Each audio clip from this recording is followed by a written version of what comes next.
Bonjour à tous. Aujourd'hui, j'ai à cœur de partager un petit peu des choses concernant la fin des temps dans l'Évangile.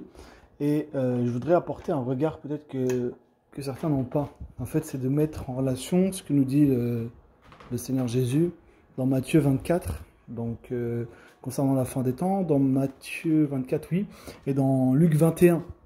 En fait, on nous parle de la première chose face à laquelle un chrétien doit faire attention, c'est que personne ne doit le séduire. Personne ne doit le séduire.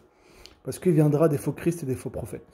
Donc là, c'est Jésus qui le dit, c'est pas moi, c'est qu'il faut faire gaffe aux faux Christ et aux faux prophètes. Maintenant, qui sont ces faux Christ et ces faux prophètes? Parce qu'aujourd'hui, il y en a, ils vont dire oui, mais ça fait allusion à des hommes politiques, des hommes influents. Non. Il faut savoir que dans l'eschatologie islamique, dans la fin des temps, ils attendent aussi un homme qui est le Mahdi et un autre homme qui est Jésus du Coran. Donc, quand tu mets en relation ce que nous dit Matthieu 24 et que tu mets en relation ce que attendent les musulmans, ça nous fait raisonnablement penser que c'est possiblement eux et que le diable travaille à travers l'histoire pour mettre en place la venue de ces deux personnes qui sont le Mahdi et Isa qui est Jésus du Coran. Donc pour moi ils vont apparaître oui, mais c'est pas une prophétie de comment dire, c'est pas réellement leur prophétie islamique qui va s'accomplir, c'est juste que le diable va mettre en place l'arrivée de ces personnes et qu'elles vont vraiment venir et qu'elles vont séduire beaucoup de musulmans. Et puis il y a beaucoup de traditions islamiques justement qui a comme un volet prophétique qui parlent aussi de la fin des temps et qui disent que Isa il va descendre à côté d'un minaret blanc à Damas, que après il va descendre avec des anges, etc., qui va faire fondre l'antichrist parce qu'il y aura eu un faux Christ avant. En fait, il y a beaucoup de choses et moi je vous invite vraiment à vous questionner sur ça, à ne pas croire le Mahdi ni à Isa dès qu'ils arriveront, parce qu'ils arrivent bientôt, peut-être demain, je sais pas, mais ils arrivent très bientôt, et de vraiment de se rapprocher du Messie Jésus dans l'évangile. Parce que regardez, dans l'eschatologie islamique, le Mahdi, ça va être comme plutôt un homme politique, un homme de guerre, un homme, quelqu'un qui, ça, je pense, je sais pas si c'est un homme de guerre, mais ça va être un homme très influent, un homme, c'est un émir, ça va être un émir.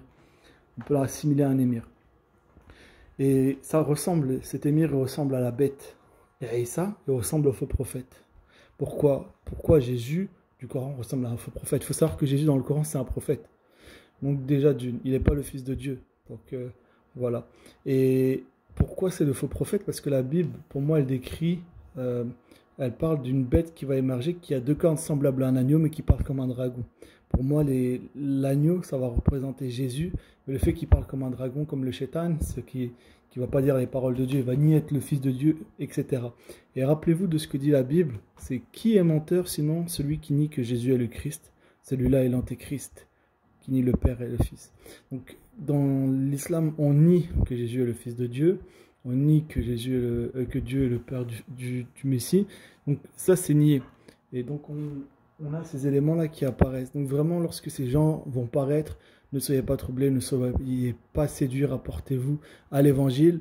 Voilà, donc là, je sais que vous allez me dire oui, mais c'est fou parce que c'est pas vrai, parce que c'est l'islam. Non, rapprochez-vous de Dieu et lisez avec ce que je vous dis parce que c'est important. Au début, moi, je ne comprenais pas certaines choses, mais maintenant, je crois comprendre. Donc, vraiment, rapprochez-vous de Dieu. Quand ils vont venir, quoi qu'il arrive, n'accepte pas. Parce que pour moi, le pape va faire allégeance à ce faux Jésus, que voilà, il y aura une seule prosternation et que les chrétiens vont être persécutés. Et qu'il y aura une seule religion à la fin, ça va être le but, c'est l'islam. Mais que Isa, le Jésus du Coran, il va peut-être mettre à mort les chrétiens parce qu'ils n'auront pas cru au nom du Fils de Dieu, parce qu'ils n'auront pas cru, pardon, en l'islam. Donc, et les chrétiens, ils vont être persécutés, mis à mort, comme disait Matthieu 24, vous serez persécutés, haïs de toutes les nations à cause de mon nom, vous serez mis à mort. Donc, vraiment, tout ça, ça va arriver juste pour l'accomplissement des prophéties que Jésus, Christ, le Fils de Dieu, nous a dites. Et elles s'accompliront certainement, parce qu'il était là avant. Et il nous dit aussi, parce que le Coran a été écrit après l'évangile, qu'est-ce qu'il nous dit Jésus? Il nous dit, voici, je vous ai dit ces choses à l'avance, que personne ne vous séduise aussi, il nous dit. Donc, vraiment, dans Matthieu 24, lisez. Et rapprochez-vous de Dieu. Les persécutions, c'est pas grave. Il n'y a pas d'enlèvement pour moi avant la tribulation, ni après. Et ça va être vraiment à la fin pour moi ou au milieu à la rigueur.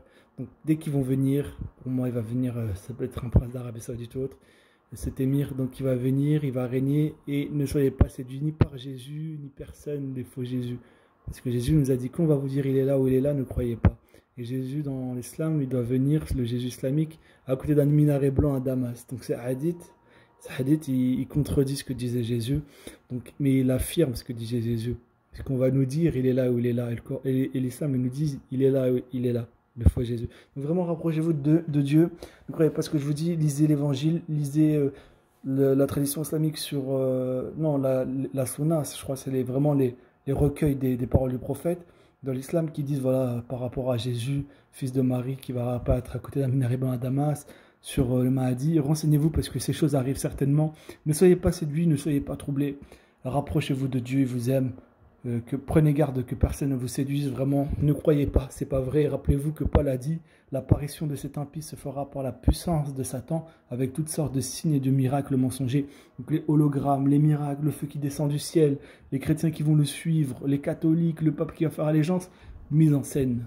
Tout ça pour moi, et vous dire c'est qui? Pour moi, c'est toutes les sociétés occultes, la franc-maçonnerie, Illuminati de Bavière, tout ça, ça va conspirer à ramener ça. Et le monde, on voit bien qu'il est dominé par le diable. Regardez, il n'y a rien qui tient debout. Ni Macron, ni rien ne tient debout. Il y a quelque chose qui se passe. Et Macron dit qu'il y avait une dimension de spiritualité dans sa mission. Et regardez ce qu'il dit. Dimension de spiritualité, il dit oui, il y en a une. Et quand il en parle, il commence à changer un peu de ton. Rapprochez-vous de Dieu. Mes amis, regardez l'actualité dans les spirituels. Oui, Dieu, il nous a donné l'évangile et tout, mais maintenant il faut se rapprocher parce que là, les temps qu'ils arrivent, il faut savoir, il ne faut pas être bête. Le Mahdi et Issa, faites attention quand ils vont venir, ne pas être séduits parce que ce n'est pas eux, d'accord? Les vrais, c'est le Messie qui arrive bientôt. Donc voilà, je vous le dis, et soyez prêts. J'ai ça à cœur, sinon je me sens très coupable. Je crois que Dieu vraiment a mis ça à cœur aujourd'hui, donc je le dis, même peut-être je parais très fou, mais c'est pas grave. Ne croyez pas tant que ça n'arrive pas. Soyez bénis.